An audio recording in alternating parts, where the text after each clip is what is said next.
Get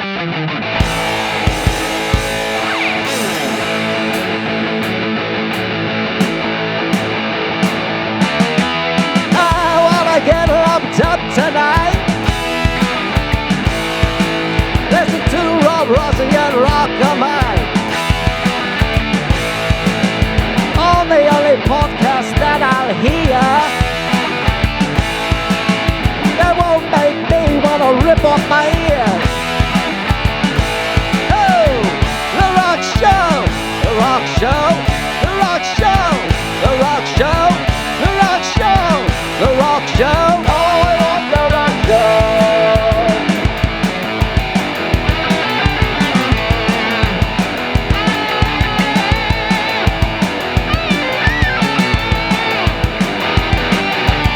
The Rock Show, the Rock Show, the Rock Show, the Rock Show, the Rock Show, the Rock Show.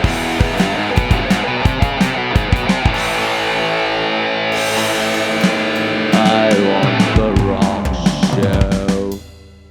Let's get lumped up. People, welcome to another show of the Rock Show, episode 181, and we talk about Mick Ronson. He passed away, right? He's been dead 30 years. Right? Yeah, just 30 years recently. Yeah, the end of April. Yeah, he died in 93 or something. Yeah, April of 93, passed away from liver cancer. Very sad. He was in his 40s. I remember when that happened. Mick Ronson, also known as Ronno.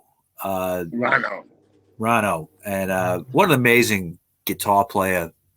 So influential to what Bowie was doing. He's known for that era being with Bowie. That's what I remember for Bowie. Yeah. Like playing with David Bowie, like that's it. I mean, he's known mostly for that and for his work with Ian Hunter a little bit. But he has some amazing solo stuff that I think people should listen to. Kind of like he was a very interesting guy, very blue collar. He came from Hull in England, which, is not known for producing musicians, really. Okay, they're kind of I think they're like a shipping town or something like that.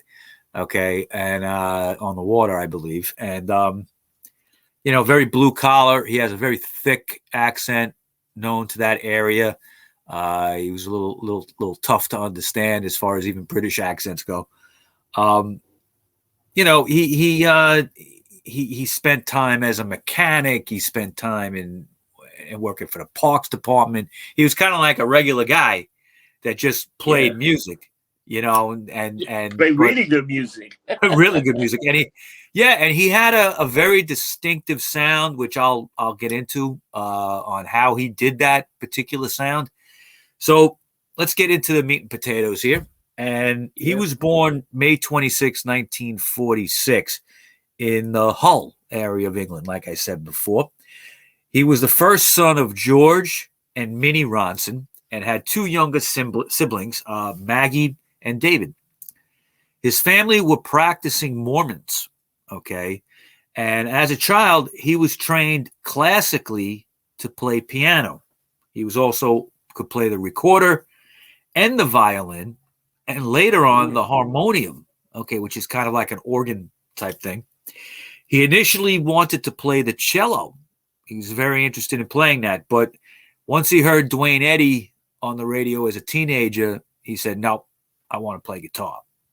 Okay, so that happened probably when he was about 12 years old or something. Okay, yeah. So at the age of 17, he joined his first band, which was called the Mariners, and this was November of 1963. And his stage debut with the band was in support of the popular Keith Hurd band at the Bro Village Hall. It was a gig that he traveled over 35 miles to get to and was only getting paid about 10 shillings for his performance, which isn't a lot of money. Now, while still with the Mariners, another local Hull band called the Cresters recruited him at the suggestion of the Mariners bass player John Griffiths. The Cresters, while Ronson was in the band, gained a very solid reputation as a live act, often making appearances at local music halls in the area. The band performed live sometimes 3 to 4 days a week. So in 1965, Ronson left the Crestas and moved to London to find work. Now, he became a part-time mechanic. Okay, so he knew how to do work with his hands. So he joined up with a band called The Voice. And soon afterwards, Cresta's drummer, Dave Bradfield, traveled to London and also joined the band, The Voice. Both of them replaced the existing guitarist and drummers, respectively. And after playing a few gigs with The Voice, Bradfield and Ronson went home for the weekend. They decided to travel back to Hull for a weekend. Well, they were surprised, pretty much, when they got back the following weekday, I guess Monday, okay, that they found all their gear piled up in the apartment that they had, and The Voice had packed up and moved to the Bahamas. Never told them that they were going to do that. So, Wow. yeah, now Dave Bradfield returned to London, but returned to Hull, but Mick Ronson stayed on in London and teamed up briefly with a soul band called The Wanted before eventually kind of returning back to Hull himself. Now, in '66, he joined the Hull's top local band called The Rats, joining singer Benny Marshall, bassist Jeff Appleby, and drummer Jim Simpson. He would be replaced soon after by Clive Taylor and then John Cambridge. And that name would be very important. The group played the local circuits and made a few unsuccessful trips to London and Paris. Now, just as a side note, at this same time in '66, there's about 3 or 4 British bands called The Rats. Oh, okay. Okay. But this band with Mick Ronson was the most well-known and the most successful. In '67, the group recorded the one-off psychedelic track called The Rise and Fall of Bernie Gripplestone. And that was recorded at Fairview Studios in Yorkshire.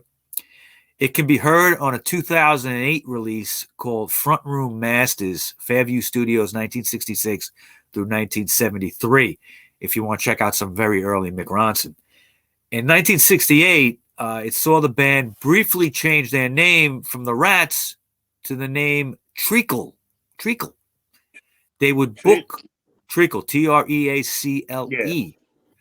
They would book more studio time at Fairview under that name in about 1969, and then they would go back to the name The Rats that same year.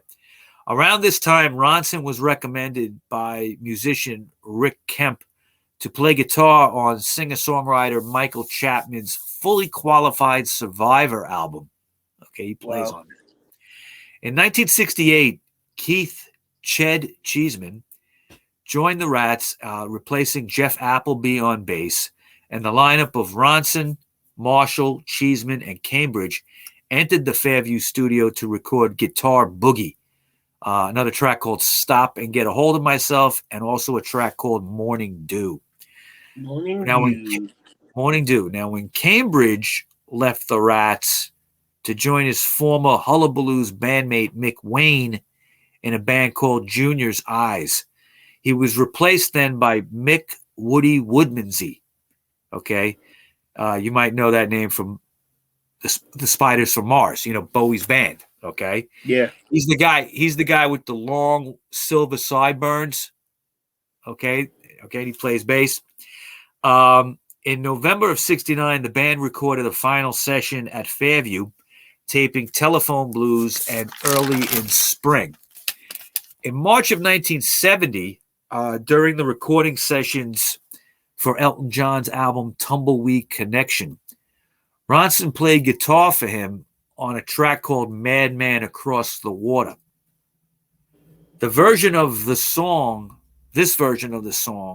would be shelved for over 20 years, okay, until it was released on the 1992 compilation album called Rare Masters. It was also released as a 1995 and 2008 deluxe edition of Tumbleweed, okay, and the album that came out after that by Elton John was actually called Madman Across the Water, But the title track for that was re-recorded with a guitarist named Davy Johnstone playing guitar. So the Mick Ronson version, recorded a year earlier for the album of the same name that came out a year later, would not see the light of day for 20 years. Okay? Wow. And I've heard it, and it's better. It's just a different version of the song. I'm not a giant Elton John fan, but I do know that I would have rather have seen him with Mick Ronson than Davy Johnstone. Wow. But that's just my opinion. Now, Mick Ronson was kind of feeling despondent at this time about his career. He really wasn't having the success that he thought he should be. It was around this time that he had gone back to Hull and was just working. Okay. He was thinking of giving up music altogether. John Cambridge, who had played with him, okay, paid him a visit, went all the way up to Hull. Hull is in the northeastern part of the UK, I believe. Okay. So it was quite of a trip to go up there.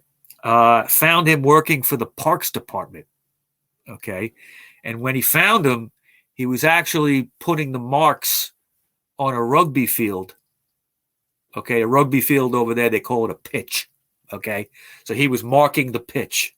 In other words, he was putting the baselines up and all that with the chalk and all that, you know. Yeah. So he finds him on this field doing this. For Hull's big sport in Hull was rugby. Okay, so he was putting the field together for their big team. And Cambridge tells him about this guy named David Bowie, who is putting a new band together. And the backing band was going to be called The Hype. David Bowie and The Hype. Okay. This was around the time when Bowie had changed his name from Davy Jones because Davy Jones of the Monkees was more popular. Yeah. He changed his name. You know that story. And he became David Bowie, and he was releasing albums consistently under that name, and Davy Jones too. And just they weren't really going anywhere. His career was kind of spinning, going in different directions. He hadn't really honed in on a sound yet. Okay. So Ronson was kind of reluctant. I think he knew who Bowie was, but I don't think he thought much of him. But he agreed to meet him 2 days later. All right. And it was the same day that Bowie was supposed to appear on DJ John Peel's BBC Radio 1 show. Okay. John Peel, who we all know, we've talked about him many times, did a show on him, was a very influential DJ in England at the time for many years. And really, if you were on his show, you were probably going to be a star. So going on this show was a big deal for Bowie. He met with Ronson that day prior to the show, a few hours before the show, and they hit it off. They got along. Ronson really didn't know the music, but he kind of, from the way the story goes, is he kind of stayed a little bit in the back, okay, and was watching Bowie play and picked up on things right there, right on the John Peel show. He agreed to come on. He was playing with them. It was the first time they ever played together. And Ronson had a talent, and you could see this in the documentary Beside Bowie, the Mick Ronson story, which is on YouTube. Check it out. You could see it there where Bowie explains how Ronson had a way of just picking up things like this and being able to come up with something new right off the top of his head or follow him along. Okay. And what you'd see over the next few years with them together is they complemented each other in a way like, Richards and Jagger or Pete Townsend and Roger Daltrey or, anybody that's like that. Okay. You have these people that complement each other, like a yin and a yang. They were kind of opposites. You had Mick Ronson, kind of like a very masculine dude. Okay. Even though he had the long hair. I mean, he was a total man's man playing guitar, chopping away at it the way he played. Okay. And then you had Bowie being doing his effeminate kind of shit, which is great. Yeah. Okay. And they complemented each other in many ways, not just musically, visually, all that, which you'd see so much in the following years. Now, after the Radio 1 show, exactly, the Hype played their first gig on February 22nd, 1970 at the Roundhouse with a lineup that included Bowie, Ronson, Cambridge, and producer/bassist Tony Visconti. The group dressed up as superheroes for the gig. Bowie was Rainbow Man, Visconti was Hype Man, Ronson was Gangster Man, dressed up in a pinstripe suit, I think, as a gangster and a hat. Okay, and Cambridge was Cowboy Man. Now, also on the bill at the Roundhouse that day were Bachdenkel, the Groundhogs, and Caravan, 3 up-and-coming bands that kind of went into obscurity. But the following day, they did a gig under a pseudonym called Harry the Butcher at the Streatham Arms Hotel in London. They also performed on February 28th at the Basildon Arts Lab, if I'm saying that right, in Essex. And it was billed as David Bowie's new electric band. Okay. Also on that bill were High Tide, Overson, and the legendary Iron Butterfly. Okay, who Inagata Davida, you know that song. The Strawbs was supposed to be on that gig, but bailed in the last minute, and that's how Bowie got on there. Now, John Cambridge would leave the band in March and be replaced by Woody Woodmansey again. Okay. Yep. In April, Ronson, Woodmansey, and Visconti started recording Bowie's new album, The Man Who Sold the World. That's a great album. Right. Now, during the sessions for The Man Who Sold the World, the trio of Ronson, Visconti, and Woodmansey, still under the name The Hype, signed themselves to Vertigo Records. The group recruited Benny Marshall from the Rats earlier as the vocalist and entered the studio to record an album. By the time a single appeared, The Hype had been renamed Rono, which was Ronson's nickname, and a single called Fourth Hour of My Sleep was released on Vertigo in January of 71. It was written by songwriter Tucker Zimmerman. And the B-side was a Ronson Benny Marshall composition called Powers of Darkness. The Rono album was actually shelved and never completed. The single bombed as well. Okay. They never got this off the ground. Now, Bowie's backing band, which now included Trevor Boulder on bass, he replaced Tony Visconti. Okay. Tony went on, I think at that time, to work with T-Rex and a few other people as a producer. Him and Bowie parted ways for a while. New keyboardist Rick Wakeman would be brought in, okay, on Bowie's new album being recorded, which was called Hunky Dory. Okay, another great album. The departure of Visconti also meant that Ronson, with Bowie, would take over the arrangements while Ken Scott co-produced the record with Bowie himself. Hunky Dory featured Ronson's string arrangements on several tracks, including Life on Mars. Okay, great ballad. One thing I got to mention, give me a second here, is that Ronson, like I said earlier, was classically trained. Okay. And he could play strings, cello, violin, all that. And he also knew how to make arrangements, which was how do you arrange these things into a song? Okay. Now, what's interesting is, despite his classical training, which it put him in a different category with a lot of other guitarists, okay? Despite that, he didn't know how to write music specifically, okay?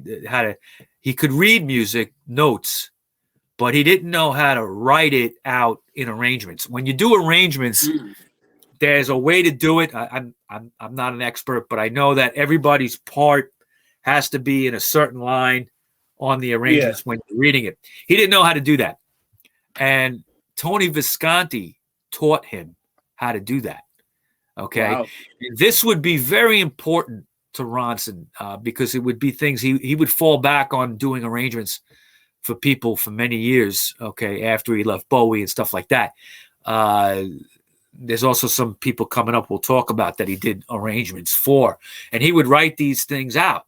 Okay. And so the guy was like a super talent and in so many different ways. Now, this band, okay, minus Rick Wakeman would have morphed into the Spiders from Mars, okay, which would be the name of the next album, Ziggy Stardust and the Rise and Fall of Ziggy Stardust and the Spiders from Mars. On this album, he would do all the string arrangements and various instrumentations, as well as playing lead guitar. Now, it's important to mention two things. First of all, if you listen to The Rise and Fall of Ziggy Stardust, which is one of the greatest albums of all time, all right, it is a great album. I would put that in the top 10 anytime, anywhere. Okay.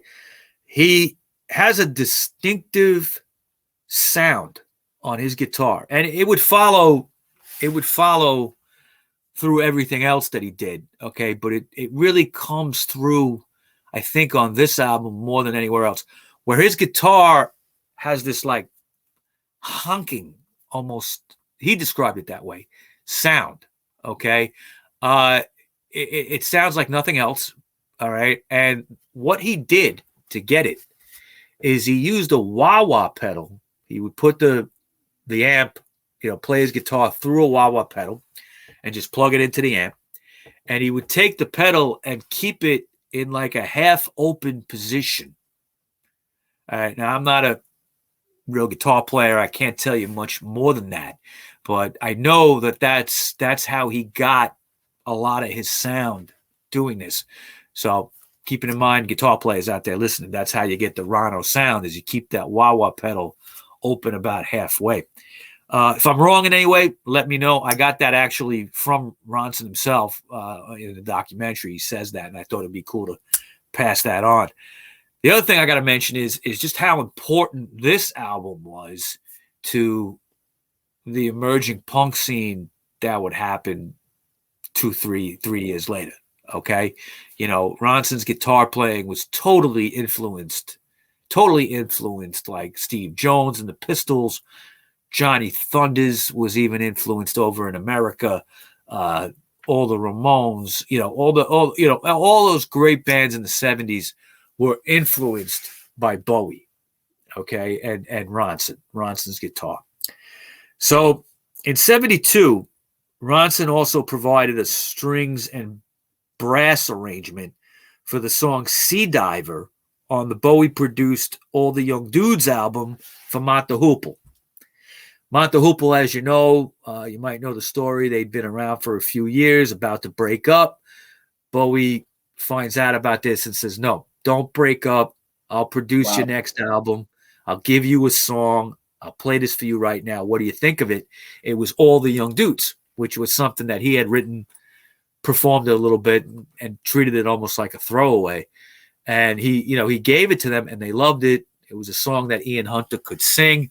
And it was this time that Ian Hunter and Ronson got to be friends. He did all Ronson did all the arrangements on this album. It's an amazing record. Sea Diver has beautiful strings on it and everything like that. I've heard Hunter do this live, and it's beautiful. Okay. Wow. You can't get it exactly like the album because he needs like quite a few strings with him, but he performs it still to this day. And this was a beginning of the start of a bubbling working relationship between the two of them. Also that same year in 1972, Ronson and Bowie got involved with Lou Reed, and Bowie produced Lou Reed's Transformer album. Ronson plays lead guitar and piano and does all the string arrangements on Perfect Day, Satellite of Love. Okay, it's just beautifully recorded. He did all the string arrangements on that album altogether. Lou Reed is that began a relationship there between Lou Reed and Bowie that would continue off and on. And I think it's another one of the greatest records of all time. I mean, that 72, 73 period for Bowie and Ronson and Lou Reed and Montelupo. I mean, it's just such great music. It's timeless. Mm-hmm. Now, that same year, with David Bowie, he re-recorded "The Man Who Sold the World" for British female artist Lulu. Okay, she did her own version of that. Ronson also played a few tracks for Dana Gillespie on her album "Weren't Born a Man." He appeared on the 1972 country rock album "Bustin' Out" by the band Pure Prairie League, and also did some string arrangements for them on that album. Now, he began recording a second solo album in 1972, recording the songs Angel Number 9 and Bolder Skies and Call Me, Tell Me. Okay. This time he was trying to get a solo career going. A lot of people were telling him, particularly Tony DeFries of Main Man Records, which was Bowie's label, Bowie's management. They were telling Ronson, "You could be the next Bowie. Okay, you're amazing." Okay, and they were pissing in his ear a little bit, which I think in the end it hurt him, because Main Man would go under and Tony DeFries there'd be a lot of, I mean, I don't think Ronson was just a regular dude, and I don't think he realized, he wasn't really getting paid that well. Okay, but they were also telling him, "You could be the biggest star." Okay, so his next album, Bowie's next album, Aladdin Sane, you could hear his Ronson's guitar work on there, and also the 1973 album Pinups, which is the covers album. However, the album after that, called Diamond Dogs, released in May of 74, Ronson's not on. Okay, and a lot of it had to do with Bowie wanting to go in a different direction, and also there was some back and forth with the Spiders, asking for more money, and kind of like miscommunications between Bowie and the band and Tony DeFries, and he just was left. They were left off that album. Okay, I always felt that it's a good album, but it could have been better if Ronson was on it. That's how I feel about Diamond Dogs. Now, the last time he played with Bowie was the famous Bowie farewell concert in 1973, where he says, at the end of the show, "This is my last show ever," and and the media went nuts with headlines, "Bowie quits music," all that stuff. Obviously, it wasn't true. But no. Now, after that, he would release 3 solo albums in time, Ronson. Okay. The debut album, called Slaughter on 10th Avenue, which featured a fantastic cover of Elvis's Love Me Tender, reached number 9 on the UK album charts. His most famous solo track, Only After Dark, is on this album as well. His sister Maggie appears on backing vocals on this album as well. And it was between Slaughter and 10th Avenue in 74 and the 75 solo album Play After Dark that Ronson had a short stint in Mott the Hoople, the band. Okay. Ariel Bender, I believe, had left the band and he replaced him. And this was, at the time, Mott the Hoople was kind of disintegrating. It would be, I think, only a couple of months that he was in the band. It was right after they had recorded the live album that they recorded in America. And Ronson came in, and there was kind of some animosity with, Ian Hunter wanted him in the band. But Ian was starting to not get along with these other guys. I think they felt by having Ronson in the band, it was too much of a spotlight on him. I think they wanted more attention because Hunter had all the spotlight. But now you got 2 guys with the spotlight, so it pushed them even further back. So they kind of resented him being in the band. Plus, he was on. I don't remember if he was on Epic, I think, at that time, or if he was still on Main Man. I don't remember Ronson, but and they were on Columbia Mata Hoople.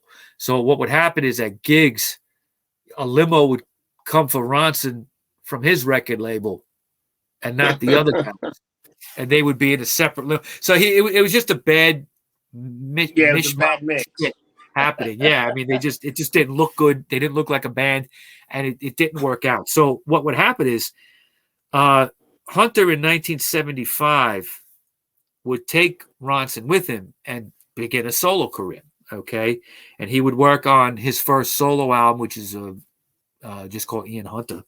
Okay, that has the famous top 20 UK song "Once Bitten, Twice Shy." Yeah. Okay, that came out, and he toured successfully with Hunter that year as well.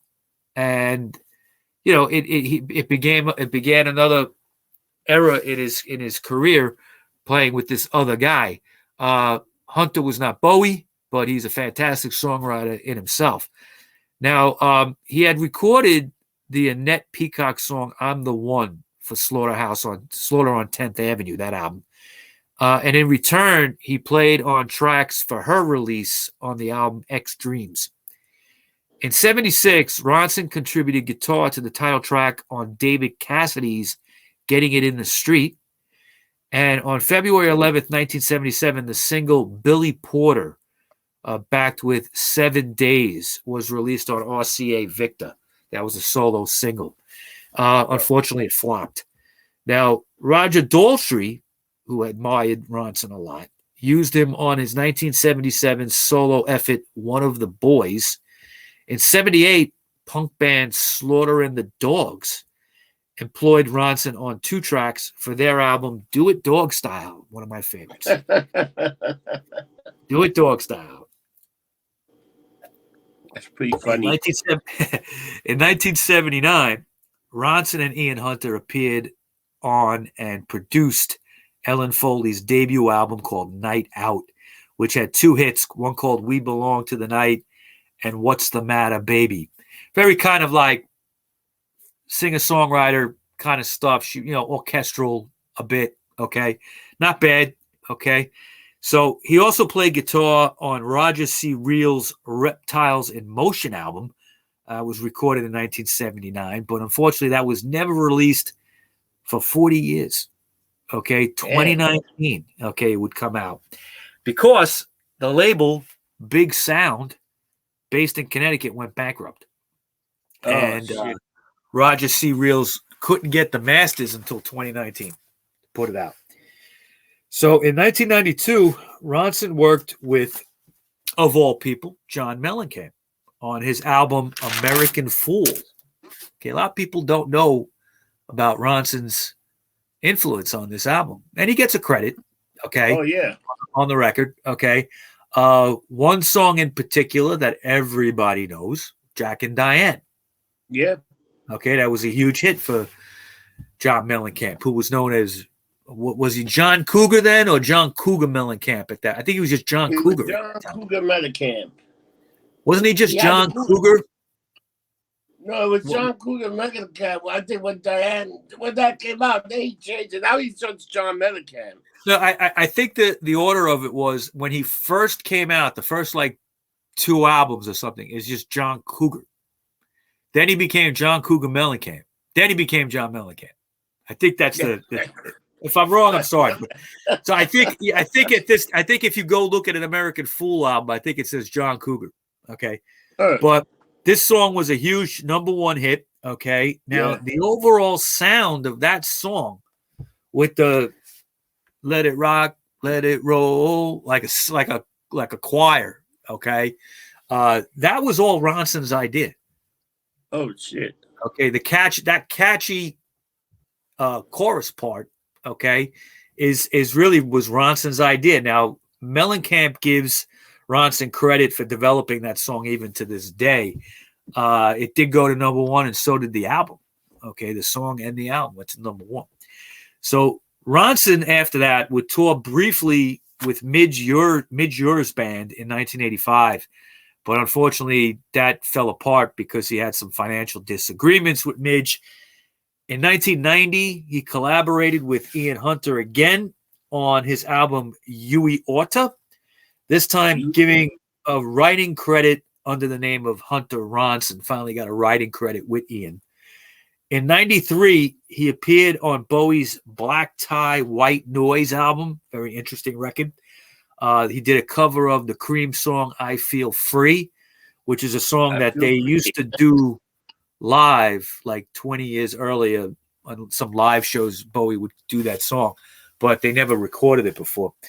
He also played on a Morrissey penned song called I Know It's Gonna Happen Someday.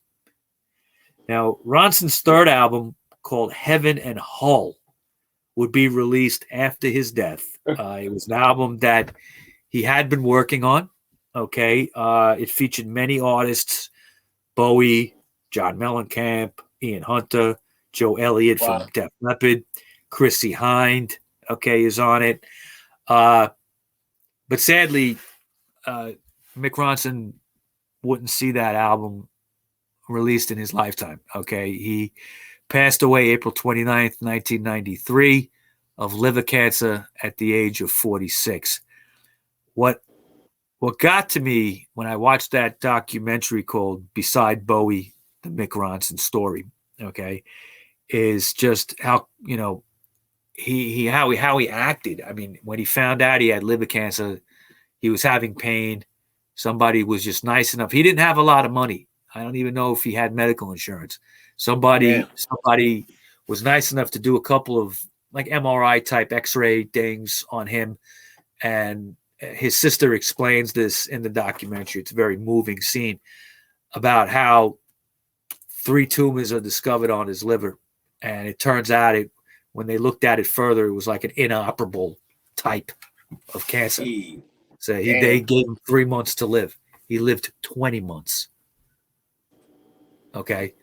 And whenever he was feeling well in those years, those 20 months, you know, unfortunately, when you have that type of inoperable cancer, all they really give you is morphine for the pain.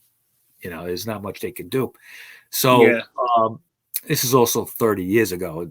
Things have advanced a little bit more now, but it's much better. Yeah, but still, I mean, he was dealing with a lot of pain, and the way his sister explains it in the documentary, which I loved, was how he would, and Ian Hunter says it too when he's interviewed, how if he was feeling well, he'd call up people all day. He'd talk to people all day on the phone. How you doing? Whatever. You know, he kept in touch with Hunter and all that right to the very end. Sadly, April 29th, 1993, he would pass away at the age of 46. Now, on May 6th, right after that, his funeral was held in a Mormon chapel in London. In his memory, the Mick Ronson Memorial Stage was constructed in Queen's Gardens. That's in Hull, okay, England. In 2015, there was an effort to put forth like a new memorial. And by 2017, there was an 8-foot statue of Ronson erected and put up, okay, in Hull's East Park. And that's where Ronson worked, where the rugby field is when he was in the Parks Department. So there's a big 8-foot statue of him there. Yeah.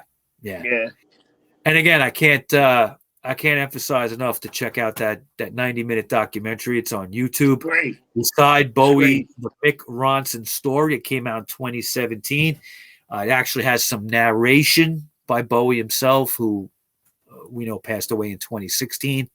It has a lot of archival footage in it. It's definitely worth a watch if you're a fan of Ronson. Yeah. That's all I got for you, Rob. Mick Ronson Story. Man, what a life he led, man. From playing from people to people, but never really made a lot of money, which is kind of shocking when you think of all the names, people he played with. I'm surprised he didn't make more money. Yeah. I you know, there were times late in his career where he had no money at all. Okay, really, you know, the Morrissey song supposedly got him quite a bit of money in his final years. That was in the 80s. I think he did that, late 80s. But, you know, even by the time he passed away, he really didn't have that much. But, you know, over the last 30 years, you know, he shined as an amazing guitarist. You know, people point to him as so important. And you know, in the documentary, there's a question posed. You know, would Bowie have been the same without Ronson? The answer is no. Now, Bowie was going to be Bowie. Bowie would have been a huge star even if he never knew Ronson, but because he just had that. But he wouldn't have been the same David Bowie, that's for sure. So definitely, you know, if you love Bowie, you got to love Ronson too. Yeah. All right, man. What a wonderful show. So, Mike, how can people reach out to you?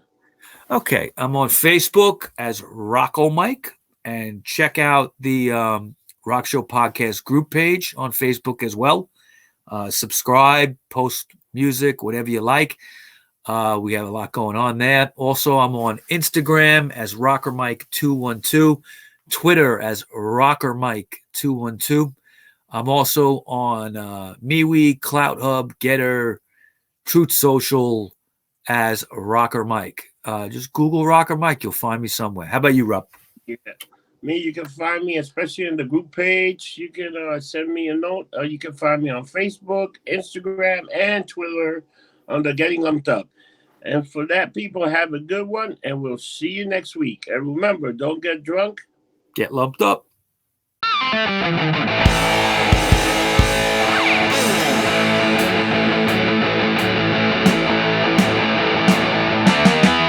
I wanna get lumped up tonight. Listen to Rob Rossi and Rocker Mike on the only podcast that I'll hear that won't make me wanna rip off my